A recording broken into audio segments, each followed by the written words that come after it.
Yeah.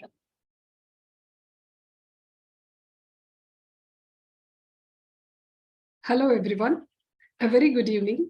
Myself, Dr. Jamuna, heading Clinical Excellence and Research Team at QurHealth.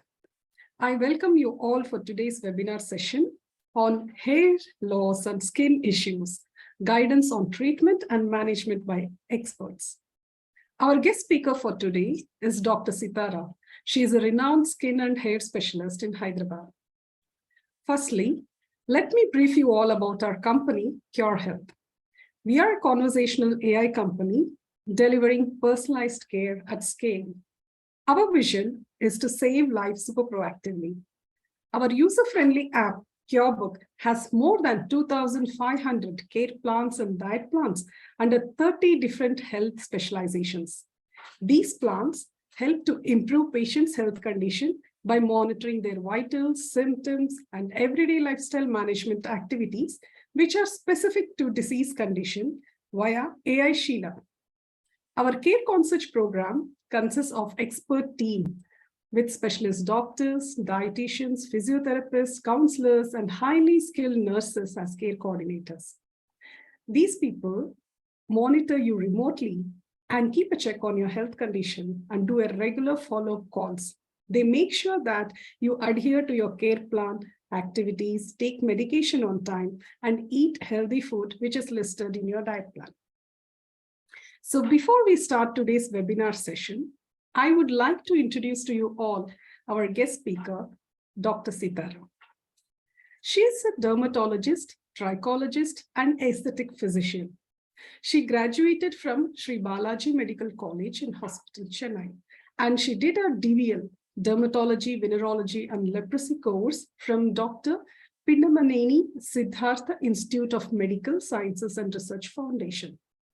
She has undergone exclusive training in lasers and injectables like fillers and Botox. She is enthusiastic and conscientious and takes time to explain the details of the conditions, medications, and preventive measures to the patient in a way it is very clear and concise. She has the experience of counseling and consulting hundreds of patients every day with a smile. She has attended many medical camps and rendered her service to the community. She constantly updates her knowledge and technique by attending seminars and workshops so that she can offer the latest treatment to her patients. We are very honored to have you with us today, Dr. Sitara. We also have our expert dietitian, Sitara, with us today, who will be highlighting on significance of diet for healthy skin and hair. Sitara holds more than a decade of experience in diet and nutrition field. She has exclusively designed more than 500 diet plans in QurBook app under different health specializations. Every day, she provides diet consultations to patients and she customizes diet plans as per their health conditions. Welcome, Sitara, to today's session. Thank you so much. I would like to inform all the viewers that you can type your questions in the comment section, and these questions will be answered at the end of webinar session during Q&A session by Dr. Isha. So let's begin our webinar session for today. Healthy skin and hair are instant indicators of our health. As per World Health Organization reports, skin diseases affect more than 900 million people all over the world at any given point of time. Hair loss is a common problem that affects up to 50% of men and women throughout their lives. It can happen at any age, and people with hair loss have an increased prevalence of psychiatric disorders, including a major depressive episode and anxiety disorder and social phobia. Proper awareness is important to maintain healthy hair and skin and to prevent damage that might lead to further complications. Usually, skin and hair problems are neglected in initial stages and considered very seriously only when symptoms get to worsen. But there is a lot you can be doing on a daily basis for good skin and hair health. And also you can prevent skin and hair issues. This webinar aims to highlight on common skin and hair problems among all age groups, their causes, prevention, and management. Dr. Sitara, please let our audience know the importance of proper skincare routine and the impact of skin diseases on physical and mental health. Very good afternoon, one and all, and thank you, Dr. Jamuna, for giving me this opportunity to share my knowledge and also enlighten the participants on what is the importance of skin care and the commonly asked questions regarding the skin and hair. So skincare routine is really important. We have multiple conditions like which we see in a day in and day out, like your acne or your oily skin, your fungal infections. And by maintaining a very skincare routine, we can actually prevent or reduce the severity of the diseases by 80%. And then depending upon the conditions like eczemas or acne, there are a significant amount of population. For example, in eczemas, like 8 to 20% of the population suffers through it. And when it comes to acne, every teenager at one point, at least 90% of the teenagers at one point. And these days, I'm also seeing adult acne around 30 to 40% of patients above 30 years. So these are like very common conditions, but then have a lot of psychological impact, and it's also financial impact for the patients because they keep on trying multiple products. So by enlightening like what are the basic products to be used for a longer duration, or by educating the clients what skincare routine to follow, will really help in reducing the psychological burden, the financial burden on the patients. Yeah. Very, very, very true, doctor. So like you already said, acne is most common problem among teenagers. Though it is common in people of all age groups, this can be a bit embarrassing and make them feel bad about their appearance.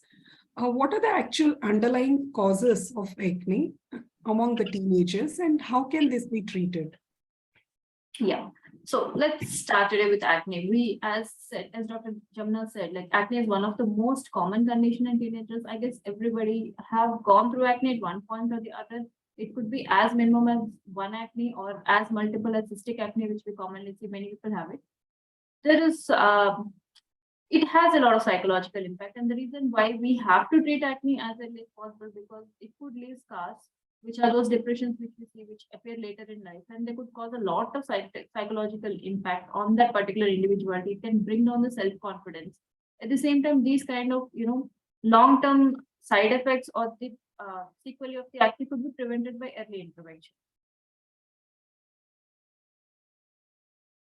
And also, doctor, in recent study, it was reported that around 20% of individuals experience skin allergies at least once in their lifetime.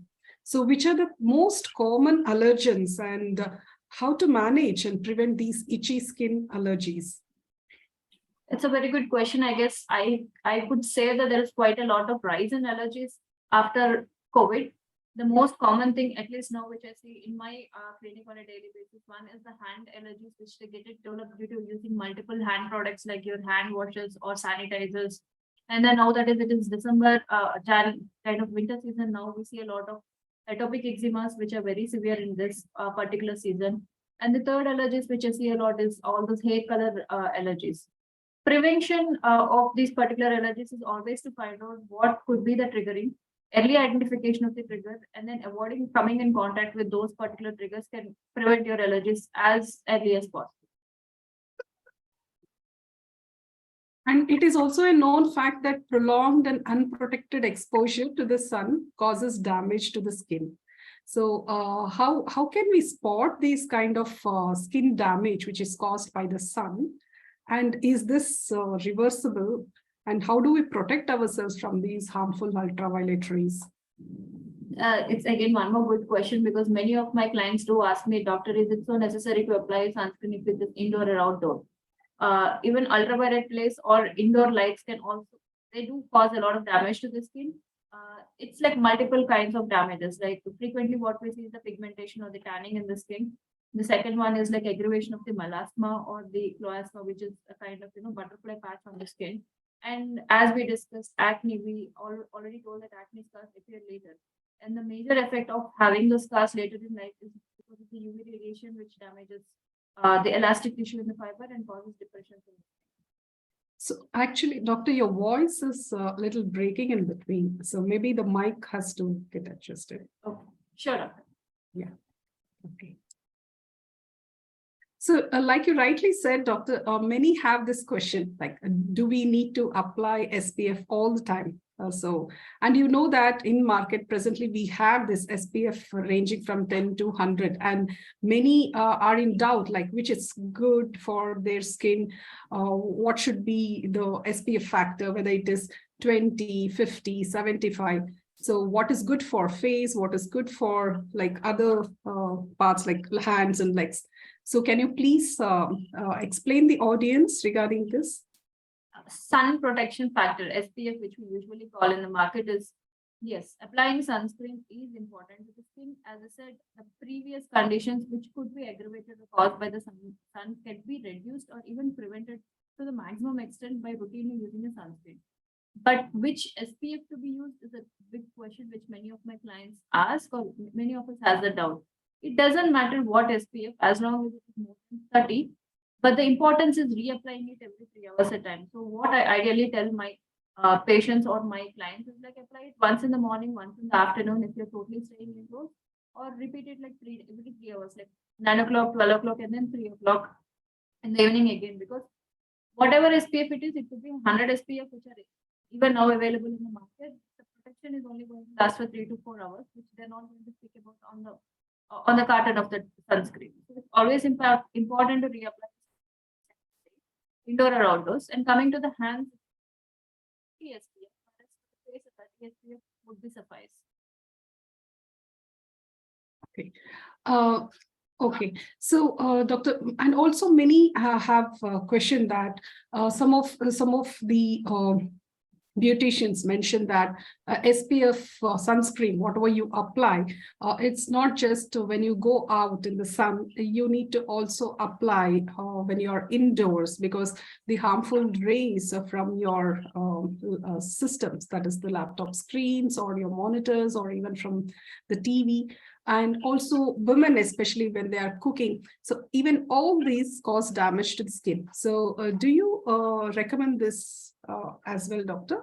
Yes, definitely. As I said, like for those who spend a lot of time indoors, they still have to use an SPF at least 2 times a day, compared to those who spend time outside. And as you correctly said, like indoor light can also cause damage, and we have seen a significant increase in the pigmentation all through the COVID lockdown, even though most indoors.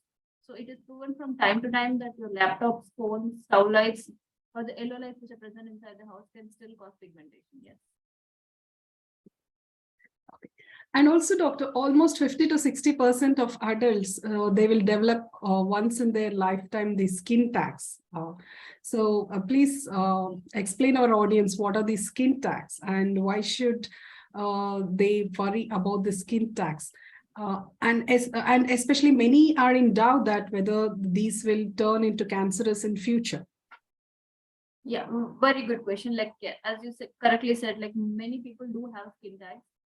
One thing, there is not much to be worried regarding that, because these are genetical conditions which runs in families. They are not infectious. They do not spread from person to person, and they just keep growing as the soft tissue grows. And the number depends upon the lifestyle of the patient. And if they're prone to become diabetic, probably the number of them can increase. But skin tags turning into cancer is very less, and honestly, not much we see it on a routine basis. Your voice is breaking, Doctor. I think there is, okay. Yeah. So the voice is getting lower suddenly in between. So is it because of the mic or? I guess my screen is fixed actually. Screen is clear, Doctor. Your video is very clear. Okay. And the voice is getting lower in between. Okay. Yeah. Yes, Doctor, you rightly said, and sometimes even the hormonal changes are the causes for the skin tags, especially when women are pregnant. We can see that their skin turns dark, and most of them develop these skin tags around their neck regions. So do you recommend any preventive care for especially the women who are pregnant and develop these skin tags? Coming to the skin tags, I don't think there is much available as a prevention, but maintaining an ideal body weight is very important to prevent further growth of your skin tags. And then always better to check the blood sugar levels to find out whether they could be having insulin resistance or pre-diabetic, which could be the reason for the skin type. Okay, okay, doctor. And hormonal changes, does this happen only during pregnancy and causes skin tag, or even it is because of age-related factors or because of obesity, like you mentioned? As I mentioned, it's not necessarily because of the pregnancy-related hormones. It could be also as early starting signs of the diabetic or an obesity. Yes, overweight do cause it. Yeah, and nowadays for removing skin tags, they have laser treatments. So is it safe method, doctor, for people to follow that method to get rid of these skin tags? Out of all the options available in the market, which I see from time to time, laser is the best option. It is a one-time removal. It's absolutely painless depending on who is doing it. And it is a very safe procedure to get it removed. Yes. Okay, yeah. And also, doctor, evidence shows that at least 1 in 10 children have eczema condition and an ongoing skin problem that causes dry, red, itchy skin. What are the causes of eczema, especially in children? And do children outgrow eczema? And what are the tips to prevent dry skin for the newborn babies and as well as the regular children? As you said, yes. Many of the kids these days have eczema. Yes, it's a very quite common condition. Like out of like 10, 2 or 3 of my clients do come with an eczema condition. And the reasons it's mainly genetical, it runs in families. Like either of the parents would be having a bronchial asthma, a dust allergy, or any kind of eczema which would present as skin allergies, typically atopic eczema in the next generation. And 80 to 90% of the kids outgrow of their eczema by the age they're 5 to 6 years, or at least like 10 to 15 years. So it's not to be worried about. And then maintaining a skincare routine. This is one condition where absolute skincare routine is mandatory to prevent flare or recurrences of the eczema. When I say skincare routine, using a very mild soap, which is very which has a very mild pH like 5.5 Cindet bar, probably maintaining a very good moisturizer, not trying out many, often changing the product on the children's skin would really help in maintaining that condition. And also for these newborn babies, they give a oil bath, massage, and then they also expose them to the sunlight and then apply some creams. So is this process safe to follow, or do you have any additional tips to the newborn babies? Coming to the newborn babies, oil massage before bath is absolutely safe, and it is actually really good. And especially in those kids who are prone to get eczema later in life, it can be prevented also. But then applying besan or any kind of powders is not advised because it could irritate their skin. And coming to the sun exposure, probably like a 30 seconds in the morning, keeping up the baby in extended suns, like for 1 hour or 2 hours, in a kind of like midday suns is definitely not advisable. And there is another condition called melasma, doctor, which is a challenging condition that causes dark patches on the skin. So especially amongst pregnant women and women who are getting older. And this is seen even in men as well. So what triggers melasma? Is this hereditary? How does melasma look like actually?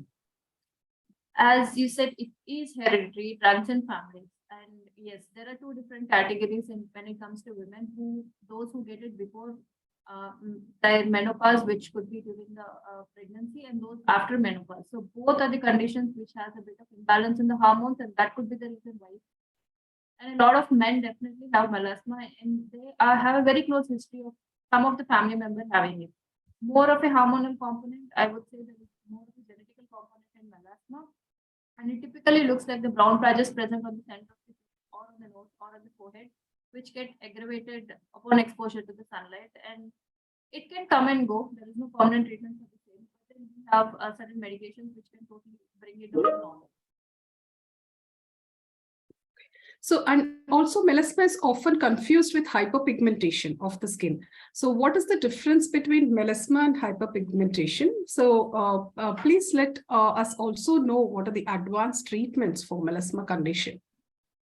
So coming to hyperpigmentation is nothing but a general term used for increasing the skin pigmentation. It could be because of the suntan or acne scars or contact dermatitis or eczema or anything. Whereas melasma is typically because, as I priorly said, it could be like it runs in families and they have a particular butterfly pattern which is seen in the midface. And coming to the latest advances, there are certain lasers and which can be done to treat melasma and which could help it in bringing down much faster. Okay. Okay, doctor. So for melasma treatment, so you recommend any kind of further creams, or you do recommend any kind of treatments further for lightening the skin, which is already being darkened too much? Is it a reversible condition, including the pigmentation as well? Yes, it is reversible condition as discussed earlier. But the first and foremost treatment always involves using a good sunscreen 3 times a day, and sunscreen is actually kind of the main part in treating any kind of hyperpigmentation of color. And then yes, we have a couple of creams which could be applied topically, oral medications, antioxidants kind of medications which can reduce melasma, and yes, they are treatable. Okay, thank you, doctor. So now let's discuss about the significance of diet on the skin health. So we have our dietitian Sitara with us, who will be highlighting on these aspects. So Sitara, as already discussed, protecting the skin from outside pollutants and chemicals can be a challenge, but what we eat each day makes an even bigger difference. So what are the superfoods for healthy and glowing skin, and what foods are to be avoided for the same? Okay, so very good evening, everybody. I hope I'm audible to you all. Yes. So as we know, the better you invest, the return will be. So it's just like a mutual fund, like whatever the diet will be, it depends on your return. So if we invest in our life, invest our life with a good diet, it will affect overall. And skin and health, as it's a very big time of parameter of how healthy you are. So it indeed diet and lifestyle, it is pretty much impactful on these both aspects. So let's talk about some superfoods over skin first. Hello. Yeah, am I audible? Yeah. Yes, Sitara. Yeah. It got disconnected a bit in between. Okay. Okay. So hope I'm fine. I mean, my audio is Yes, please continue. Okay. So I was just saying yes, so you can pamper your skin through diet and healthy lifestyle. So the major skincare, there are some specific nutrients that we definitely take under consideration. So let's know some few points. I know most of the people we are coming across of these terms. So let's just memorize once again. So protein is something which is very important, because for the regrowth of your regrowth of your cell, new cell production, everything. Then beta carotene, which is very available in all the orange color, yellow color fruits and vegetables. Vitamin E, vitamin A, zinc, and of course antioxidants. And there are 2 points I would like to say about essential fatty acids and essential amino acids. So as we call it superfood, so this essential fatty acids and amino acid we will be getting from the fish, nuts and seeds. And definitely we need to include or make ourselves very welcome. We have to welcome our rainbow colored vegetables. So our diet should be full of rainbow colored vegetables, so that we can call it, you can include carrot, sweet potato, pumpkin, because these vegetables are very much available. We eat almost every day. But we just need to understand that how healthily we can cook it. Every Mother Nature has given every food and vegetables, with a proper nutrition. We just need to maintain the healthy cooking process to avail the best nutrients out of it. So these, whatever just now I mentioned, these are all rich in beta carotene. Then you can have an avocado. This is also very much big time superfood for skincare, because avocados are very rich in natural soil, which can penetrate your skins and it will moisten your skin. Your skin will brighten. So suppose you're going for a party, and if you snack on with an avocado, you can see the difference on your skin. And antioxidants, certainly, because it can stop the oxidative stress in your body. So the more antioxidants, antioxidants are available in nuts and seeds, green leafy vegetables, any citrus fruits. So if you have it, they will stop, or they can control the oxidative stress in our body, and it will It can filter the toxins, biotoxins, whatever we are getting through our metabolical processes. Then we are eating out, fast foods, bad quality oils, everything can give you biotoxins production. So this antioxidants can remove that, and automatically your skin will show very bright, and you will look far young. You will look, you will be not needing any anti-aging cream if your diet is fine. Yeah, rightly said, Sitapa. And also an active lifestyle has many benefits and improves skin health. So what are the simple lifestyle and diet changes you would recommend for a healthy, vibrant skin? And also, do you also suggest any kind of homemade face packs? Do these have benefits on skin health? So let me start with the first thing, that how do we conduct ourselves with our healthy lifestyle and diet. So certainly healthy lifestyle is something which is important irrespective of your age. Starting from, even we have to make our kids also habituated with a healthy lifestyle. So this is something accurate for every age group. So healthy lifestyle, we feel like it's a proper cycle. We need to know the stress management. If you are very much under stress, the first signal will be it's a huge dark circles under your eyes. So keeping a cucumber or tomato can give you help. And managing stress, doing a exercise like as per your pace. I'm not telling you hitting the gym is the right thing to do, but yes, physically active or physical activeness is very much necessary as per your age. Suppose you have some medical condition, knee problem, back problem, spinal cord injury, I will be not suggesting, hitting 1 hour in gym and pulling all the weight strengthening. Of course not, but be healthy, be active as per your pace. Definitely. You need to burn your precipitation. That is very important. Without precipitation, the biotoxins, they get, removed from the body. And coming to the diet, of course, to support your physical activity, we need to have a proper diet. Without having a proper diet, we cannot even be physically active, and our tiredness will be there, monotonicity will come. So, to be happy, and if you are happy, your skin will glow. So if you are happy, let us focus on the dopamine hormone. So we can include nuts and seeds, amino acids. Whoever a non-vegetarian, you can eat aram se, lean proteins, eggs, fish, everything is very smooth. But just take care what oil you are using. Just take care of how well you are cooking it. Go for pressure cooker cooking, that keeps your nutrient pretty much intact, better than the deep fried or something.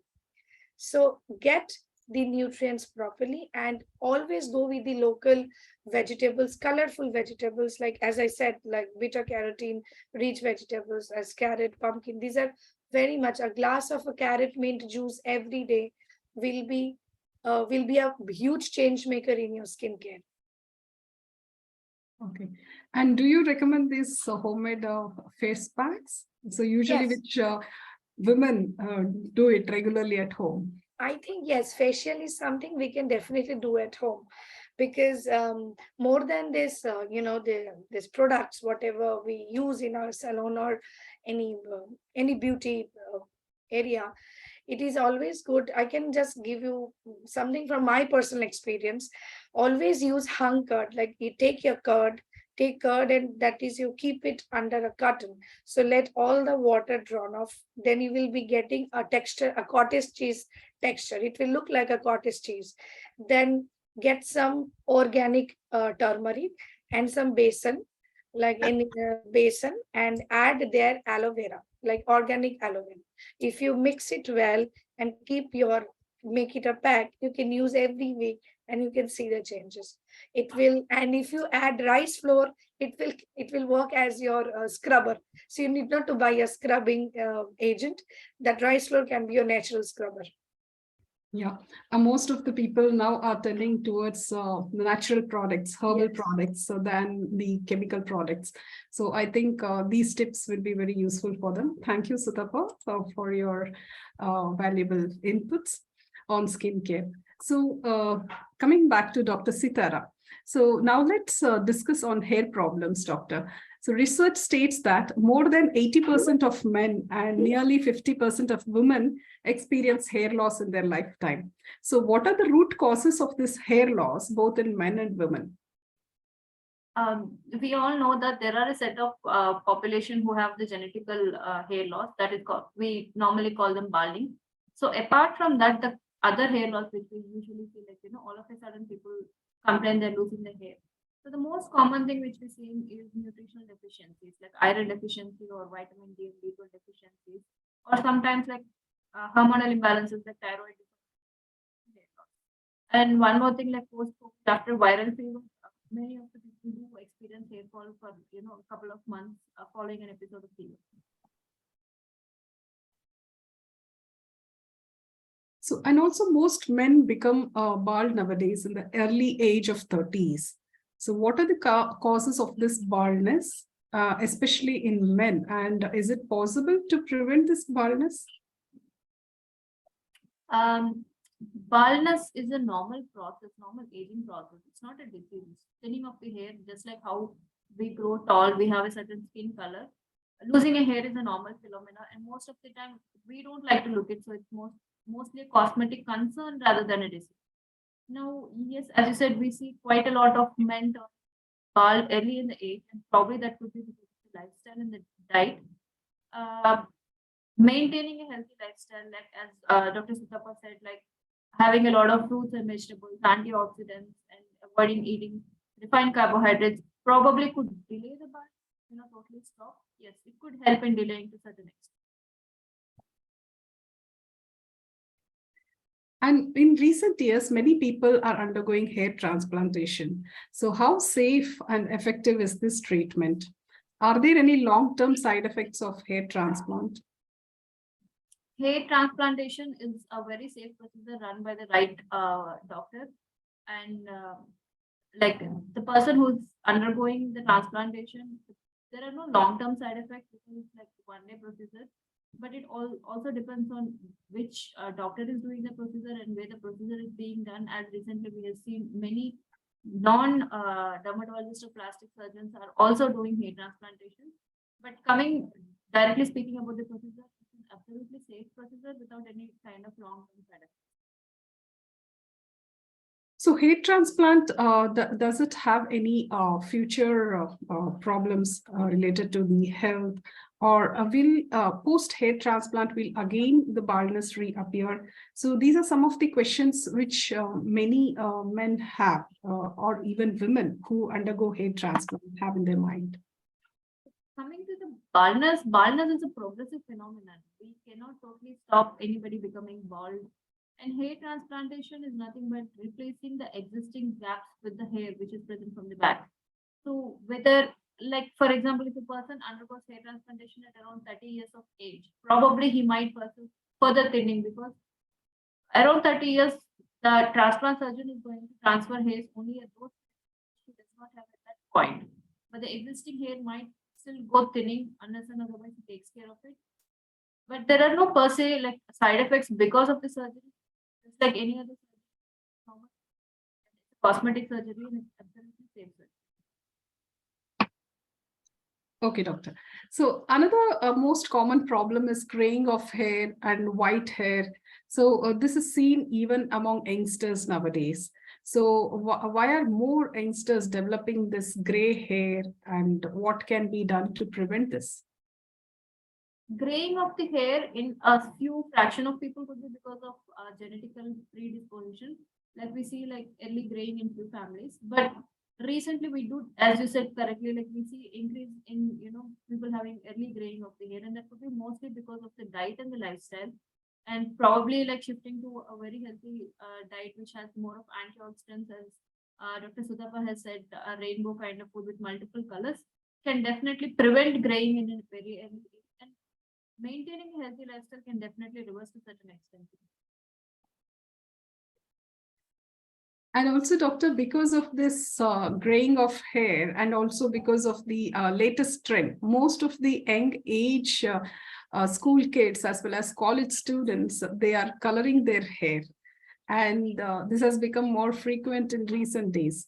So how safe are these artificial hair colors?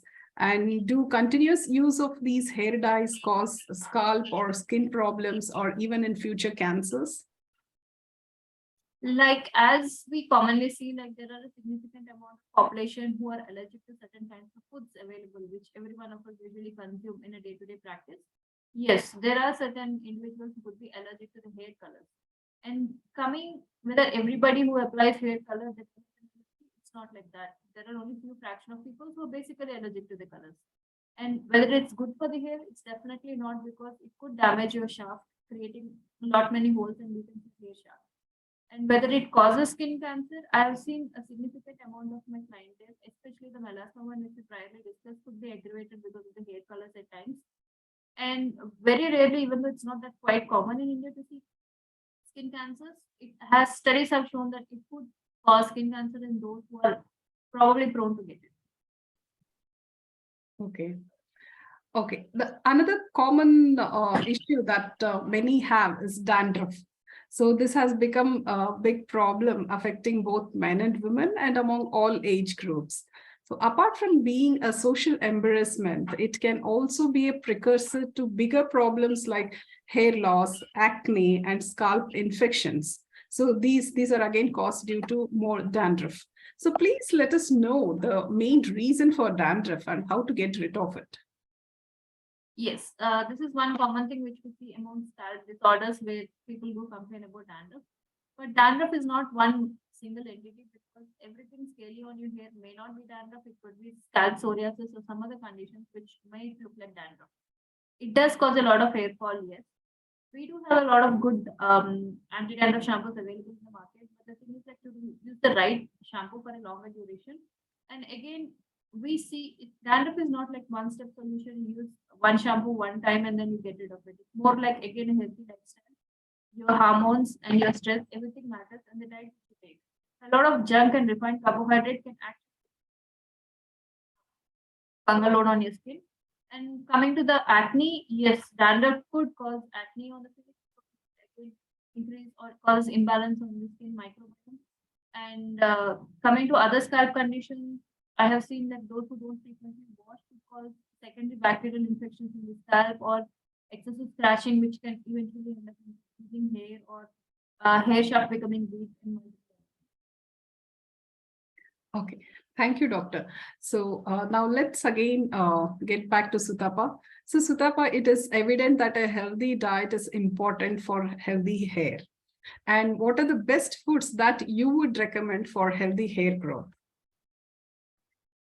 Yes, I always, whenever I speak with the users that we come across, that whenever they are going for, weight loss diet, maybe they have followed other diet, any crash diet. So let me just tell you this, people who are watching, this is very important. Keep losing weight and having deficiencies, both are completely different. You're losing weight with compromising your nutrients, it will never give you a proper result. So hair loss, they always complain hair loss, that we are losing our hair. It's because it's a significant red flag that you are having deficiencies, or your health is not, or your body is not getting the proper recommended nutrients. So we just need to focus on there. And coming to hair growth, so certainly protein, as hairs are they are itself a protein. So we need to focus on the similar kind of food, but it will be maybe in a different manner, that protein and collagen. Both are very much important. And protein, as we all know, where from we'll get. For vegetarians, there will be multiple choices with all the types of pulses, beans, nuts and seeds. And for animal, for whoever non-vegetarian, the animal protein is a very much big time source, because all the essential amino acids, 7 amino acids we have, essential amino acids, all are present in animal protein, and 1-2 may be deficient in plant protein. That's why we need to balance our essential amino acids in menus. So now coming that the next point is collagen. Collagen is very rich in nuts and seeds, tomato, broccoli, anything green and yellow and orange colored food. Every fruits and vegetables, they are rich in collagen. So collagen is an elastic, that fiber who keeps our hair very strong. And here also essential fatty acids and amino acids are important, because they strengthens the hair. So that's why we, this onion oil, whatever now we come across, because it is nothing but they're very rich in antioxidants. So even aloe vera we know for our skincare, but that is equally helpful in for our health, hair care also. It strengthens the hair, and it is very much preventive actions. If you use aloe vera in your scalp, it gives you relief from itchy scalp. And coming, you can or more include eggs, low fat dairy, green leafy vegetables, any type of berries, whatever is available close to you. Then fish and fish oils. I'm not suggesting to go for fish oil supplements, but before taking any supplements, please speak to an expert doctor. Then sweet potatoes, definitely a big time superfood for hair care. Nuts and seeds, these are very much yes to for hair care. And you can start your day in with aloe vera juice. It strengthens hair, as I just mentioned. Very active antioxidants are present, minerals are present, and it can controls the greasy hair. Most of us, they feel very oily scalp. They need to do shampoo or hair wash every day, otherwise it looks very weird to them, because very oily scalp.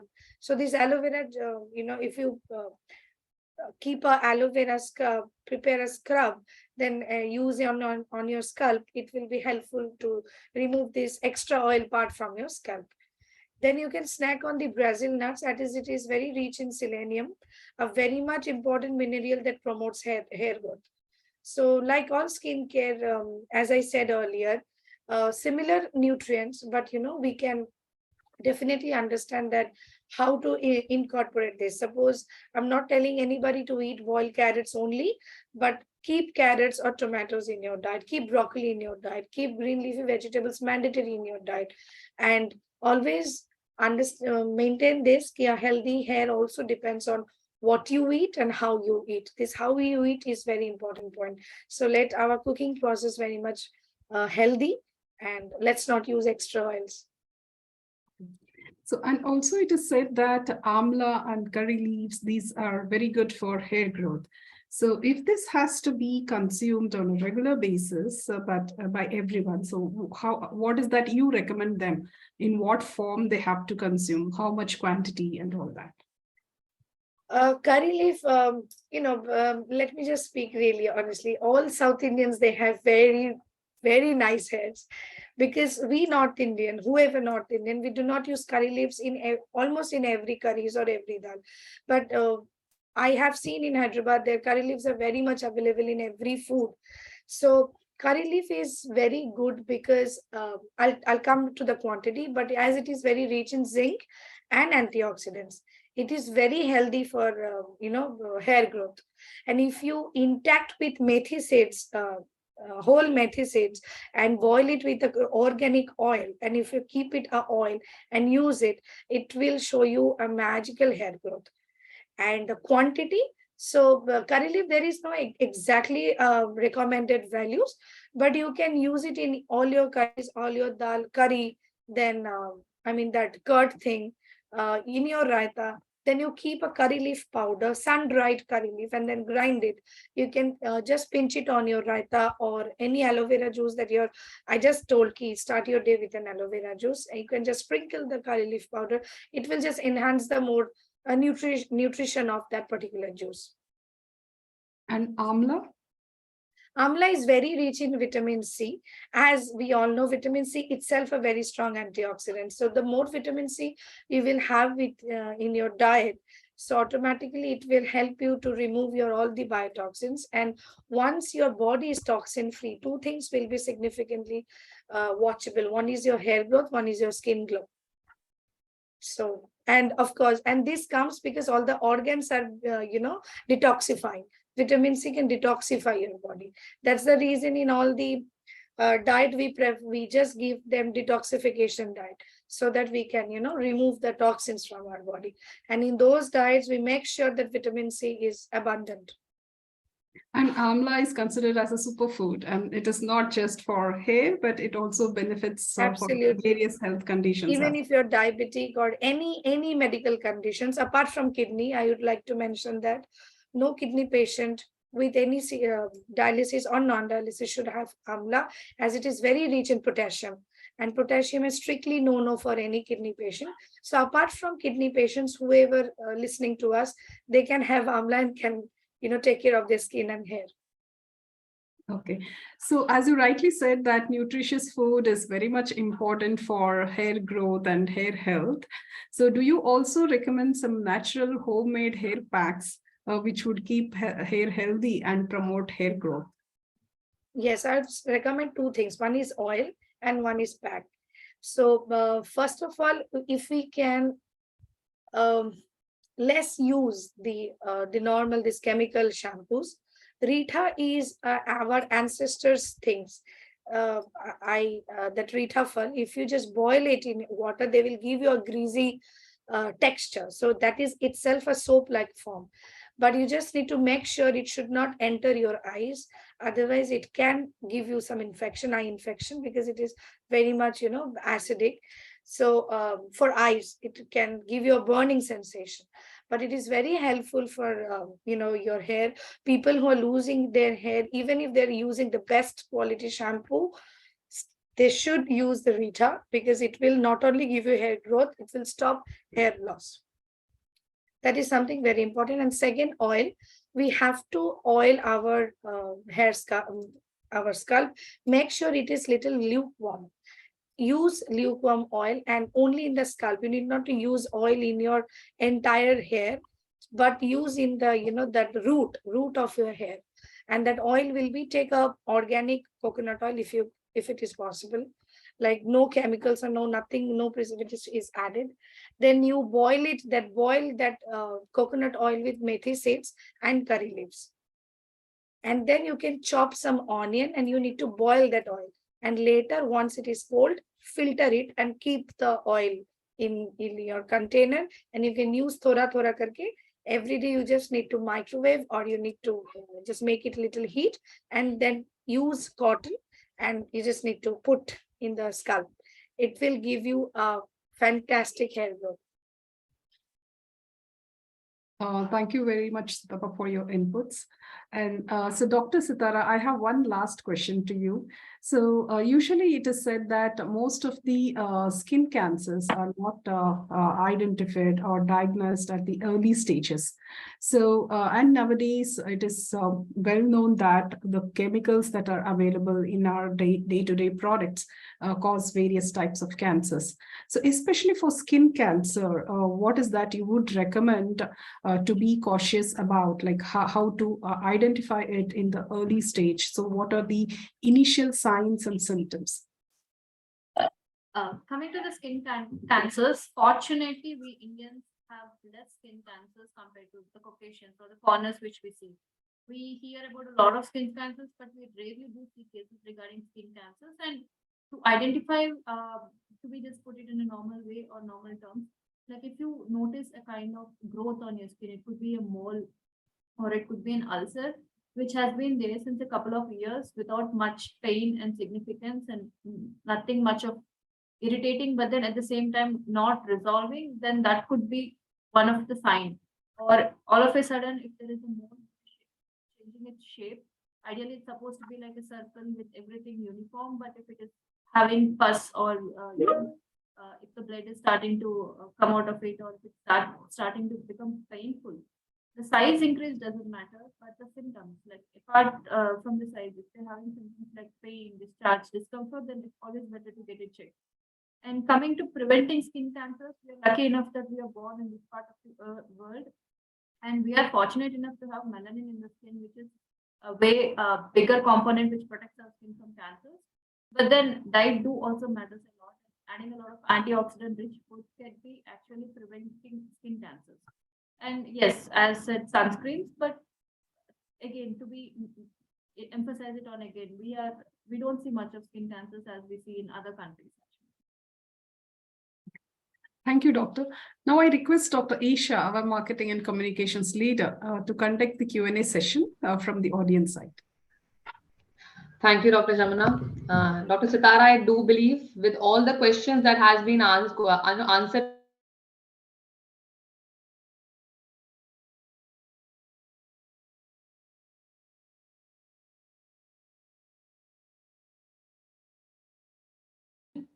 and a few of them are literally showing interest in it. So one of the question here is that for a diabetic patient, what it should be on the part of their skin care that they should take care, especially of their legs, as in with, given the complications and what all they face. Is there anything that you would like to show, throw light on? It definitely is. Coming to the diabetic patients, we all know that there are multiple factors which could cause skin issues. Like, for example, they could have a dry skin, which is very common again in diabetic patients. They could have a decrease in the sensation of their limbs, which would eventually end up in ulcers and gangrenes. So, coming to the basic care, it's always better to check for if there are any ulcers or any kind of lesions or marks or any kind of injuries on the lower leg, and if they're not healed within a week or 10 days, it's always better to consult immediately. And second, I would advise all diabetic patients to have the practice of starting to apply moisturizer bath when the skin is still moist. Applying a moisturizer, it could be a coconut oil or any moisturizer, would really help in healing a very small or very superficial lesions. And sometimes diabetic patients are prone to get leg swelling, and the stretching of the skin can cause way too excessive dryness. And the way too excessive dryness will end up in itching and then scratching and then ulcers. So everything could be avoided by maintaining a basic routine by applying a moisturizer, checking from time to time. And if in case there is any kind of skin rash or ulcer which has been existing for more than a week, it's always better to consult immediately. So that was quite informational, doctor. One more question I'm having. As you know, we are entering towards the summer season, and with lot of AC, sun, and going into the temperature changes, people do get often skin issues, especially those who have more of sitting, sedentary, and more of traveling, sitting in their car. So, is there anything that you would suggest to them? Coming to those which for those clientele who are in like extreme temperature changes, like in AC to the sun and sun to the AC and then car, the first basic thing is always to apply sunscreen, whether indoors or outdoors. And the second one is to hydrate adequately. So they have to take adequate water depending upon the body weight, like 2 to 2.5 liters, or if they are very physically active and have excessive sweating, the water intake should be increased. And the other routine is always to have a healthy diet. Sure. So these are, they are very simple tips that you just mentioned, but it is really important and something that we do miss. I do believe that. One of more question when I got from one of our attendee over here is, it's onto skin. Those people who are into the 30s of their, age, they are suggested to take external supplements like vitamin E, C, collagen supplements. So is it really important to be taken, or there are some, routine skincare that they can follow other than, these supplements? It's actually two different topics, oral supplements and routine skincare, which both are equally important. I do see a lot of my clientele being deficiency in multiple things. And now, when somebody is deficient in certain particular nutrients like your iron or vitamin B or vitamin B12 or vitamin D, these could actually make your skin look dull. It could cause pigmentation. It could cause, I do get clients telling that whatever I do, my face is looking very dull. The minute I do a blood test and find out that they have been deficient, it is the main reason. So supplementing is important.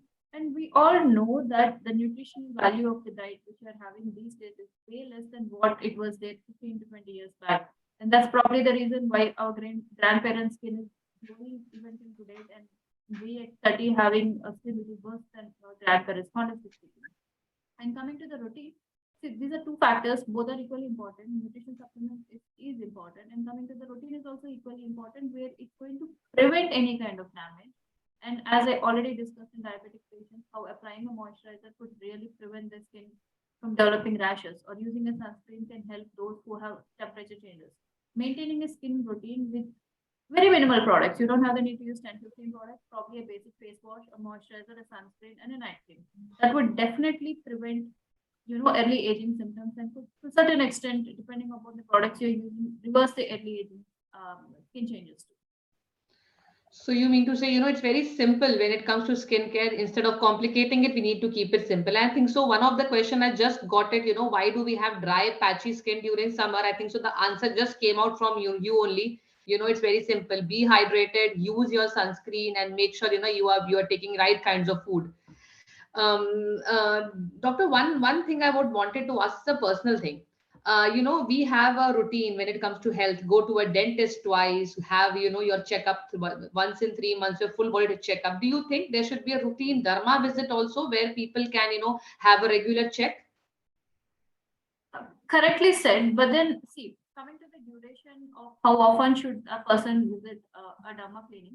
If, for example, somebody is having active acne or pigmentation, they might probably visit quite often till the condition resolves.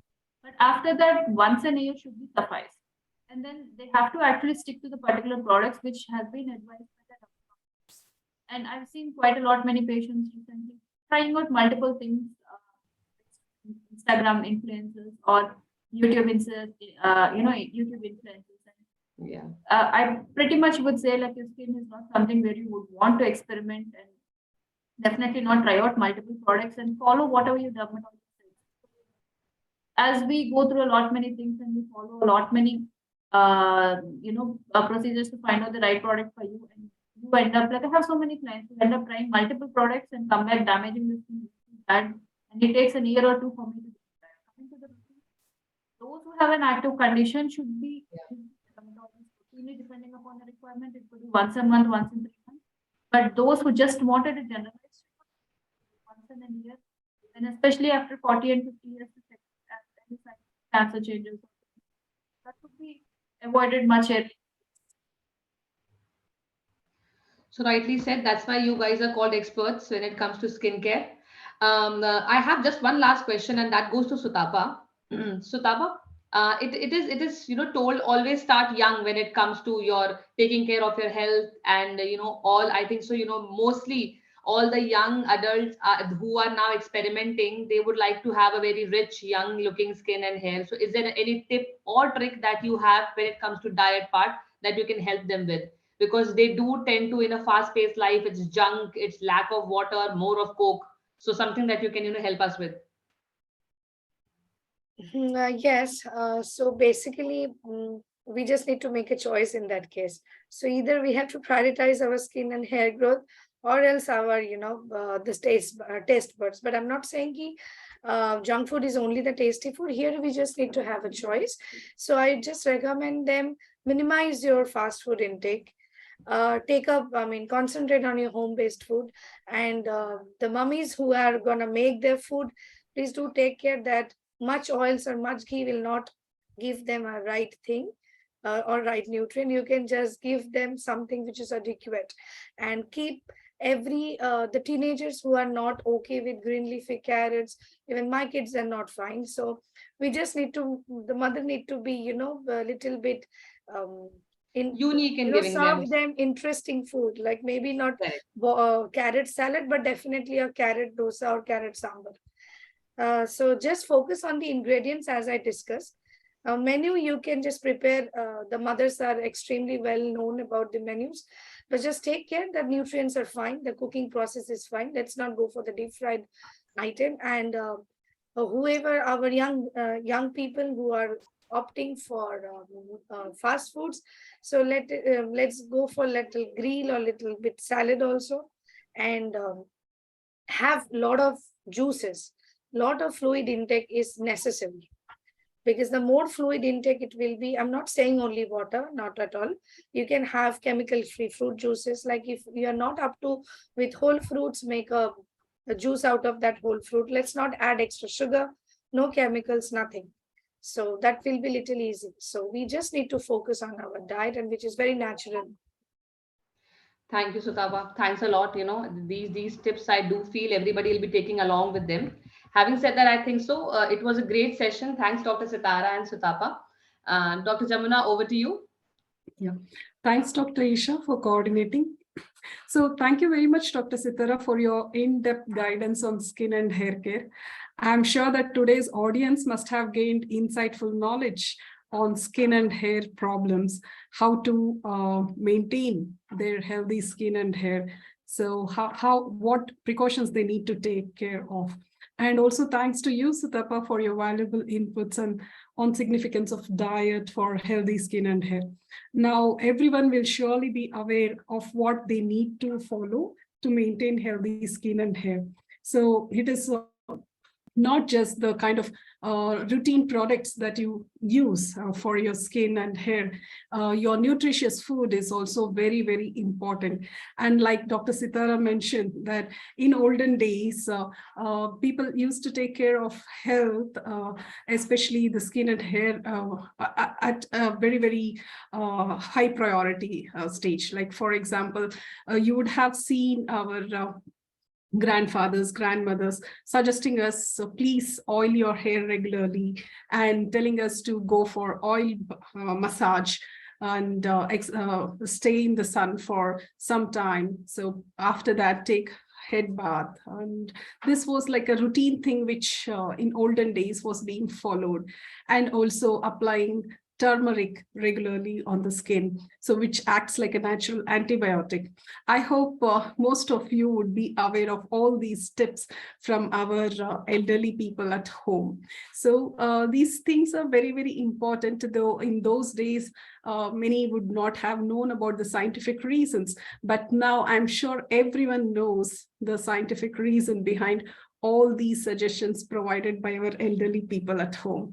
And like Dr. Sitara rightly mentioned, our daily routine, skincare and hair care is very, very important. And like Sutapa mentioned, what kind of foods we need to have, how regularly we need to take water, and as well as healthy fruit juices. So please follow this so that you can maintain your glowing skin and healthy hair always.